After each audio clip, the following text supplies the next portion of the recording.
I stood there staring at the shattered glass of my favorite coffee mug on the kitchen floor, my hands trembling so hard I thought they might never be still again. It wasn't the mug that broke me, it was the realization that my own parents had never truly seen me. They saw a wallet, a convenient caretaker, a silent daughter who'd always comply. But tonight they crossed a line I didn't even know existed. My son Tommy, my whole heart was deliberately left out of a family Christmas party. The same boy who still writes letters to his dad in heaven and folds them into paper airplanes hoping they might somehow reach him. The same boy who asks a million questions because he wants to understand every corner of this messy, beautiful world. They didn't want him there, and now as I hear the echo of my mother's voice in my head, he just asks too many questions, Dakota. He's not like the other kids. I feel something inside me snap like a thin string that's been stretched too tight for too long. How did we get here? How did love become a ledger and family become a business transaction? This is the story of how I lost my parents, found my strength, and finally chose the one person who had always deserved all of me, my son. I remember the exact moment everything started to unravel. It was early spring, the kind of morning when the air feels heavy with rain, but the sun still peeks through, giving you false hope. I was standing at the sink packing Tommy's Spider-Man lunchbox.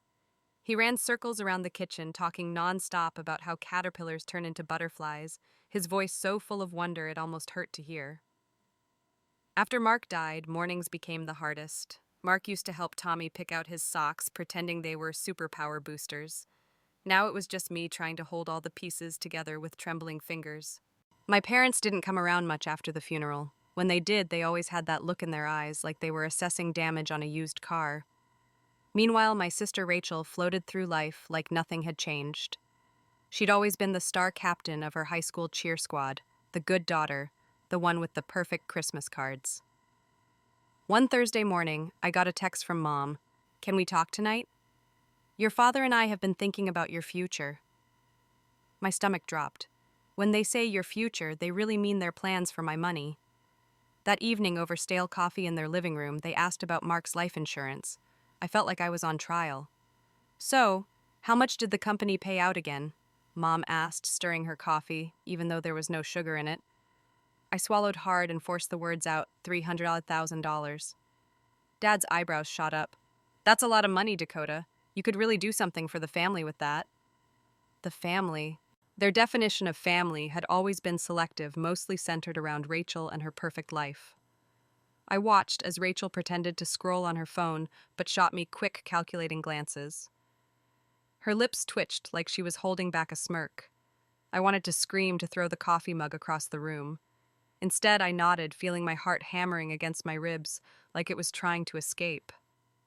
They didn't ask about Tommy's college, or whether I needed help covering therapy for his nightmares, or how I was managing as a widow in a 2-bedroom apartment that felt too empty every night. All they saw was a pile of money. That night, as I tucked Tommy in, he asked, "Mommy, are you okay? You look like you're wearing your sad eyes today." I kissed his forehead, trying not to let the tears spill. "I'm okay, baby. I'm always okay for you." But inside, something had already started to crack. I don't know why I thought they'd stop. Maybe some small, wounded part of me still believed they'd finally see me as a daughter, not an ATM. But a week later, Rachel called, her voice dripping with that same syrupy sweetness she used whenever she was about to do something cruel. "Hey, sis," she started. "Mom and Dad were talking, and you know they're struggling with rising costs, groceries, the mortgage, all that stuff. Jack and I have decided to help them out. We'll be sending $500 a month." I almost dropped my phone. My sister had never lifted a finger without an audience, and now she wanted me to believe she was suddenly generous. Before I could even process it, she added, "And well, they were thinking maybe you could pitch in too, since you got Mark's payout and all." I felt my entire body flush hot, like my blood had been replaced with molten lava.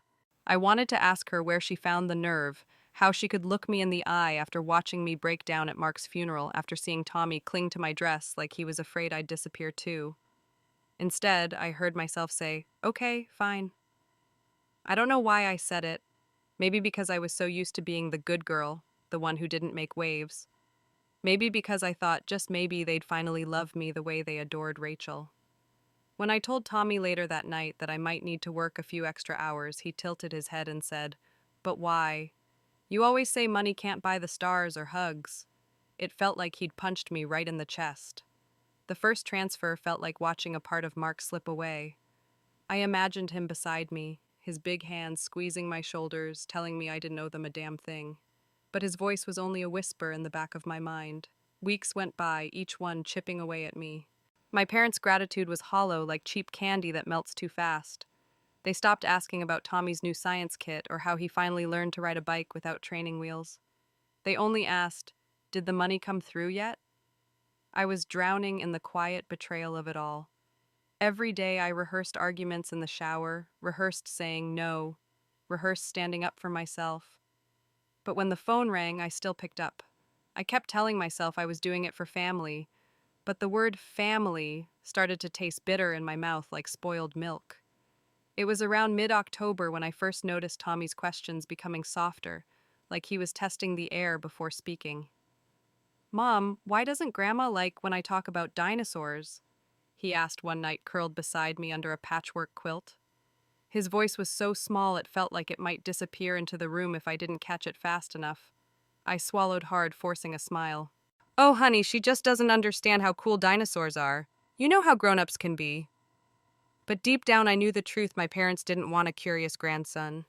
They wanted a quiet ornament, something to show off when convenient, then tuck away when he asked too many questions or laughed too loud. They had started making excuses whenever I asked them to babysit. "Oh, your father has a backache," or "I think I might be coming down with something." Yet whenever Rachel needed them, they practically tripped over themselves to help. One night I stayed up late scrolling through old photos, Tommy in Mark's arms at the beach, both of them covered in sand, and smiling so wide you could see every tooth. I thought of how Mark would have handled this.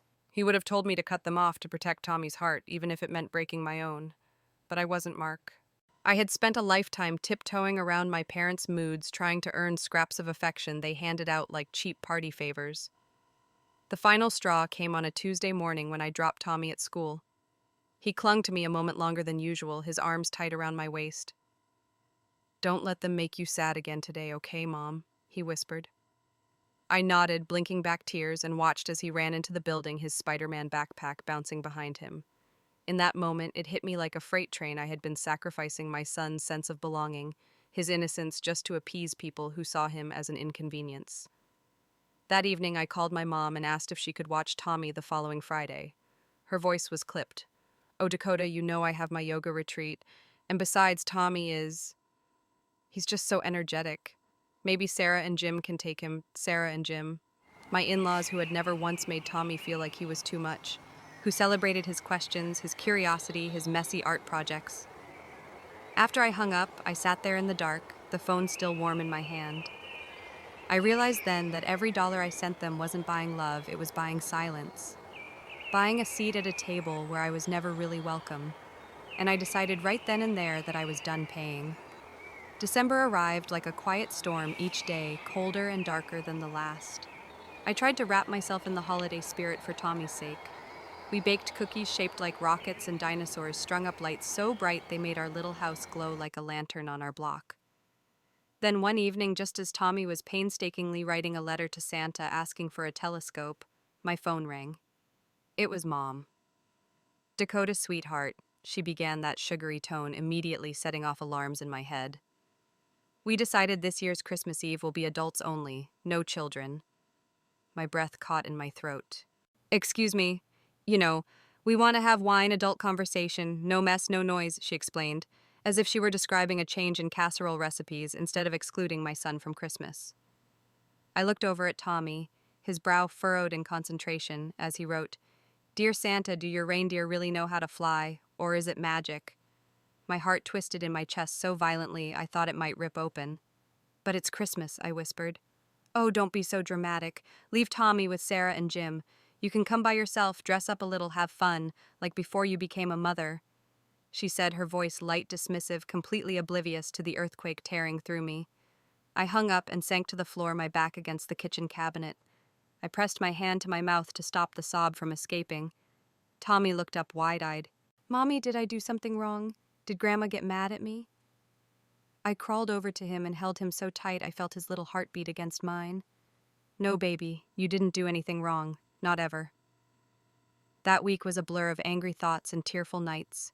I told myself I'd skip their Christmas, but part of me, some stubborn, wounded fragment, thought maybe I could still make it work. So on Christmas Eve, I left Tommy with Sarah and Jim for what I swore would be only a few hours. I drove to my parents' house trying to convince myself this was the adult thing to do. The moment I walked through the door, I knew.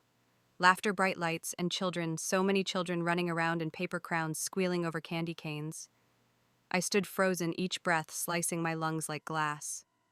My mother, standing by the tree, turned to look at me with mild surprise, as if she hadn't just betrayed me in the deepest way possible.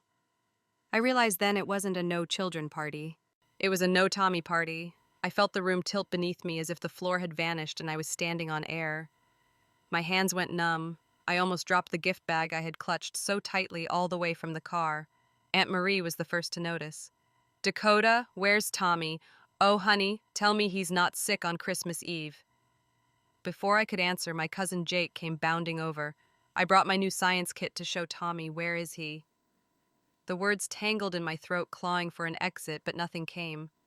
My mother stood across the room, rearranging cookies, avoiding my gaze like a child caught with her hand in the cookie jar. I forced my feet forward, past the stairs, past the laughter that now felt cruel and sharp. I cornered her in the kitchen, my voice trembling. "Mom," I hissed, "you told me this was an adults-only party. You said no children. So why are Rachel's kids here? Why is everyone's child here except mine?" She looked at me like I had spilled red wine on a white carpet. "Dakota, those children know how to behave," she said, waving a dismissive hand. "They don't ask all those endless questions. They're well-mannered." I stared at her, every nerve in my body screaming. "Tommy is the most polite, thoughtful kid I know," I spat back. "He wants to learn to connect. But you can't stand it because he doesn't fit into your perfect little display," she scoffed, rolling her eyes. "You're overreacting. Don't be so emotional. You've always been so dramatic, just like your father says." Something inside me snapped. I turned and marched into the living room, my pulse pounding in my ears. I set the gift bag down and cleared my throat loudly. Conversations halted, and every face turned toward me, curiosity mixing with discomfort. "For those of you wondering where Tommy is," I began, my voice rising, "he wasn't invited. My mother called me and told me this was an adults-only party. She lied. She didn't want my son here." Gasps, wide eyes. A stunned hush fell over the room. "But that's not all," I continued, my voice shaking but clear. "While I've been sending them $1,000 a month, Rachel here claimed she was sending $500. Turns out she never sent a cent. It was all a manipulation to guilt me into paying." Rachel's husband, Jack, shot up, his face drained of color. "What the hell, Rachel? You lied. You've been funneling money behind my back." Rachel opened her mouth, but no sound came out. My parents stood paralyzed faces, pale and tight with horror. In that moment, I watched their carefully crafted house of lies collapse like a cheap paper lantern in the rain. Aunt Caroline's voice cut the silence like a blade. "So you excluded your own grandson and scammed your daughter. You should be ashamed of yourselves." I saw Uncle Mike stand abruptly, grabbing his coat. "I can't stay here another second," he growled, his wife scrambling after him, her eyes wide with shock. One by one, relatives started collecting their things, their children trailing behind them, confusion written all over their faces. Rachel stammered uselessly, her face bright red. Jack glared at her fists, clenched his jaw, working like he was chewing nails. "We're leaving," he spat, grabbing their youngest by the arm. Rachel reached out, sobbing. "Jack, please let me explain." But he was already out the door, and I heard Rachel's wail echo down the hall. I turned to my parents. My mother's hands trembled as she reached for me. "Dakota, wait, we can explain. We thought we were helping. You don't understand." "No," I said, my voice low and even. "You don't get to twist this. You don't get to rewrite what you did." Dad finally spoke, his voice barely above a whisper. "We're family, Dakota. You can't just walk away from family." I looked at them both, really looked, and for the first time I didn't see my parents. I saw two people desperate to maintain control, to shape me into someone who would forever fund their comfort and overlook their cruelty. "You're right," I said, tears burning at the corners of my eyes. "Family doesn't walk away. But you stopped being my family the moment you decided my son didn't belong." I felt my body tremble, but my voice stayed firm. "From this moment on, I will no longer send you money. I will not be at your parties. You will not see Tommy again. We are done. Gasps and hushed murmurs rippled through the remaining guests. My mother sobbed openly, now her shoulders shaking as she sank onto the sofa. My father just stood there, his face gray and stunned, like he'd aged 20 years in those few minutes. I turned and walked out my steps, surprisingly steady. At the door, I paused, glanced at the tree, and left the gifts I had brought behind. I didn't need them. Tommy didn't need them. When I reached my car, I sat in the driver's seat for a moment, letting the winter air bite at my skin through the open window. I pulled up my banking app and with a single swipe canceled the automatic transfers. It felt like cutting a rope that had been strangling me for years. As I started the car and drove toward Sarah and Jim's warm, welcoming home, I felt an unfamiliar but comforting sensation rise up in my chest. Freedom. When I pulled into Sarah and Jim's driveway that night, the porch light spilled golden warmth into the crisp winter air. Through the front window, I could see Tommy laughing, his cheeks dusted with flour as he helped decorate gingerbread men. Jim stood beside him, carefully adding gumdrop buttons, while Sarah supervised with a patient, loving smile. The second I stepped inside, Tommy spotted me and bolted across the living room, crashing into me with a force that almost knocked me over. "Mom, you're back. You missed the candy war." He giggled, his arms tight around my waist. I knelt down and pressed my forehead to his. "Oh, buddy, I missed you more than you'll ever know," I whispered. That Christmas Eve, we watched holiday movies in fuzzy pajamas, ate too many cookies, and sang off-key carols until Tommy fell asleep on the couch, his head in my lap. I looked at Sarah and Jim, their eyes warm and kind, and felt something shift deep in my chest. A space where all the disappointment used to live was now filled with something soft and bright. The next morning, Aunt Caroline called. Her voice was almost breathless with disbelief. "Dakota, you wouldn't believe it. After you left, everyone started leaving. Your parents tried to play the victims, but no one bought it." Jack took the kids and left Rachel sobbing on the porch.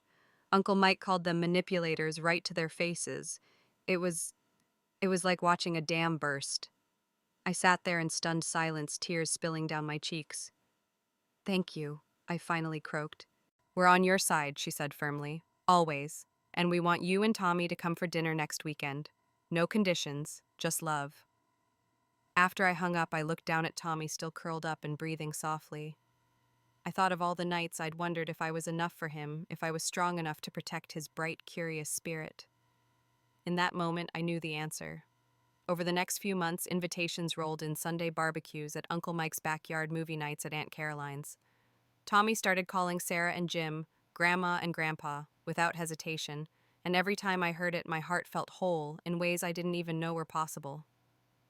One afternoon, as Tommy asked Uncle Mike for the 1,000th time why the pool smelled like a science experiment, Mike just laughed and sat down beside him, explaining chlorine and chemical reactions with endless patience. Tommy's eyes sparkled like Christmas lights. I realized then that family isn't defined by blood. Family is built from choice kindness and the people who show up when it really matters.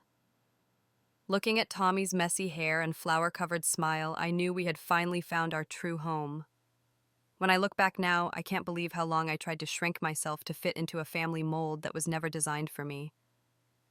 I spent years pouring love into people who measured affection in dollar signs, who saw my son's bright mind and curious questions as flaws instead of miracles. But standing up for Tommy for myself, it was like breathing fresh air after years in a sealed room. Every day now I see him blossom among people who cheer for every question, every weird science experiment, every silly dance in the kitchen. I see him safe, happy, and loved exactly as he is. And maybe for the first time I feel that way too. I learned that family isn't the people who share your DNA, it's the people who share your heart. The ones who pick up your calls at midnight, who show up at every school play, who laugh at your worst jokes and love your child as fiercely as you do. If you're listening to this and you feel stuck, if you feel like you're always the one giving, always the one overlooked, I want you to know you can walk away. You can choose yourself, and you are not selfish for doing it. Thank you for staying with me through this story. If it touched something in you or made you think of someone you love, I hope you'll share it. Maybe it will help someone else find their courage too. If you'd like to hear more stories like this, real, raw, messy stories about love, family, and everything in between, please consider subscribing to the channel. We have so many more secrets, lessons, and moments to share. Until next time, take care of your heart and hug the ones who truly see you.